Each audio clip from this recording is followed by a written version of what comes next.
Please welcome actors and CCHR commissioners Danny Masterson and Ethan Suplee.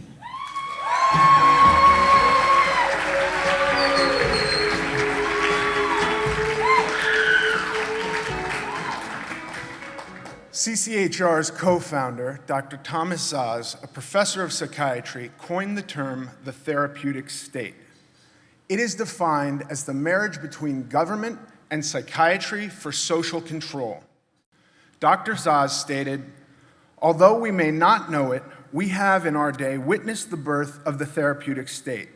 This is perhaps the major implication of psychiatry as an institution of social control.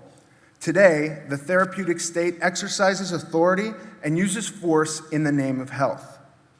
He also said that the Founding Fathers could not have anticipated that an alliance between medicine and the state would then threaten personal liberty and responsibility exactly as they had been threatened by an alliance between church and state. Psychiatric coercion includes kidnapping, forcing people into institutions, and treating them against their will. As Szasz further states, the recipient of psychiatric medication who refuses to avail himself of its benefits is persecuted and punished by agents of the therapeutic state. The result is the destruction of personal liberty.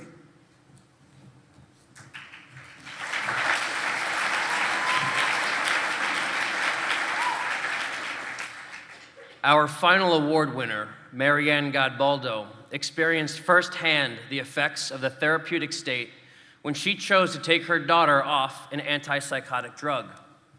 Maryanne had reluctantly agreed to administer this drug to her daughter, Ariana, under the condition she could take her off of it at her own discretion. Once Maryanne witnessed the drug's harmful effects, she worked with a physician to wean her daughter off the drug and pursue non-drug solutions.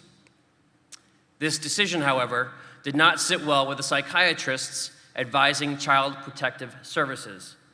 They responded to Maryanne's refusal to drug her daughter with the full force of the therapeutic state. If the TV footage you're about to see looks like it was taken from the war in Afghanistan, think again. It was Detroit, Michigan. This is Maryanne Godboldo's story.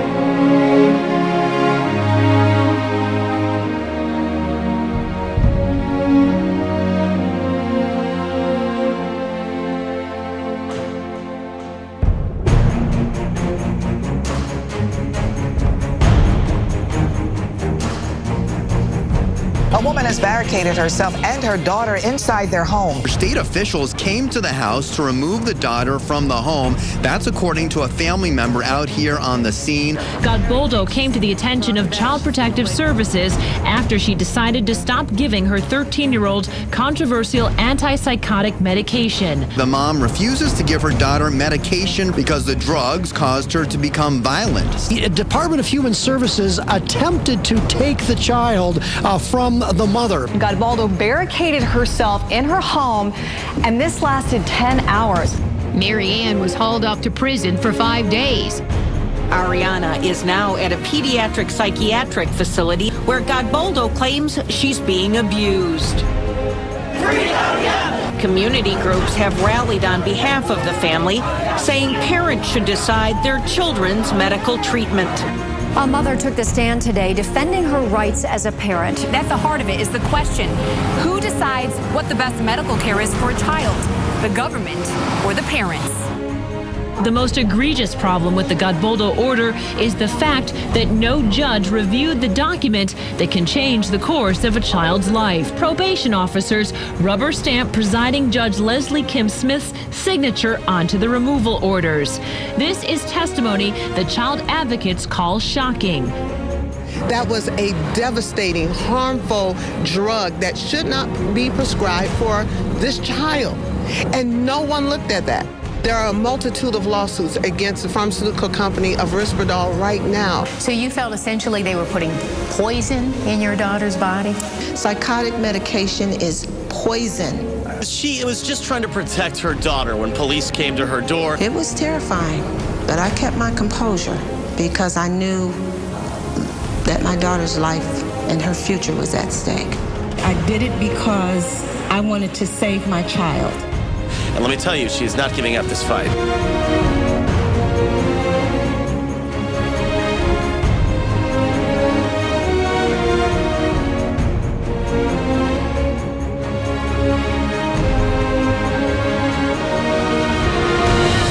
The judge ruled the order removing 12-year-old Ariana from her mother's home back in March of this year was unconstitutional.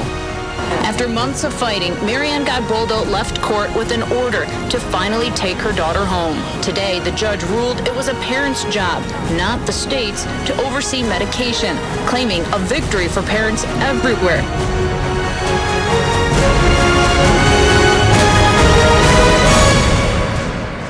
I ask that you please welcome a true heroine in the fight against the therapeutic state, Maryanne Godboldo.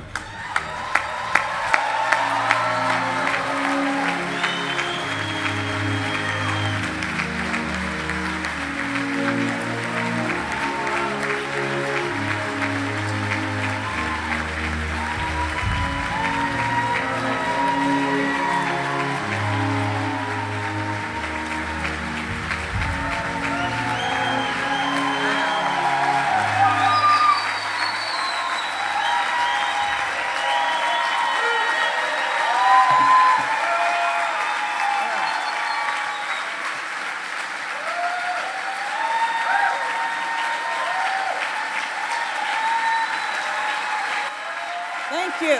Thank you so much.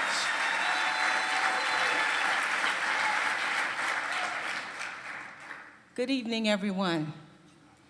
I'd like to thank all of the people who have been on the battlefield fighting for our children.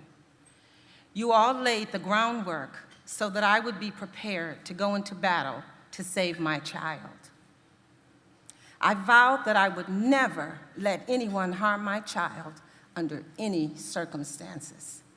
My mother protected me, and I wanted to do the same for my child.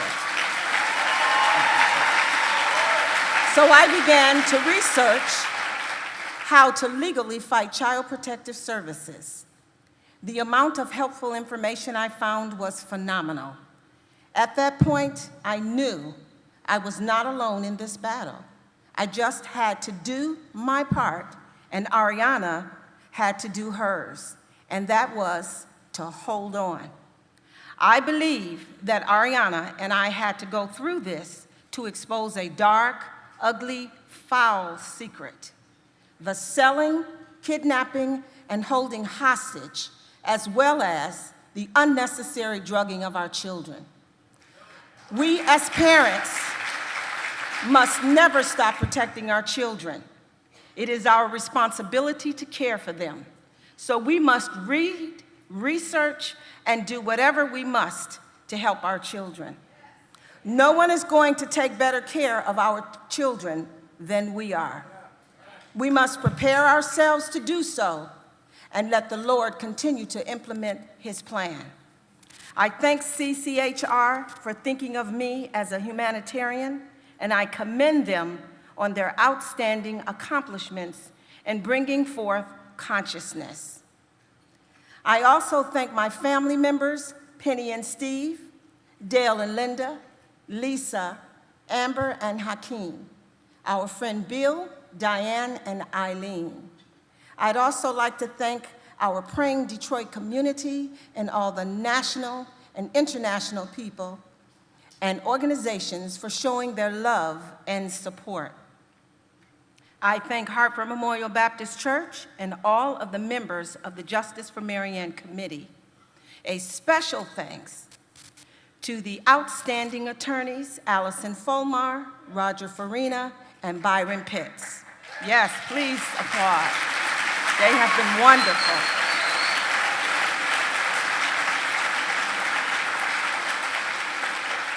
And finally, I'd like to thank my elderly mother, who is 99 years young, for her wisdom and support.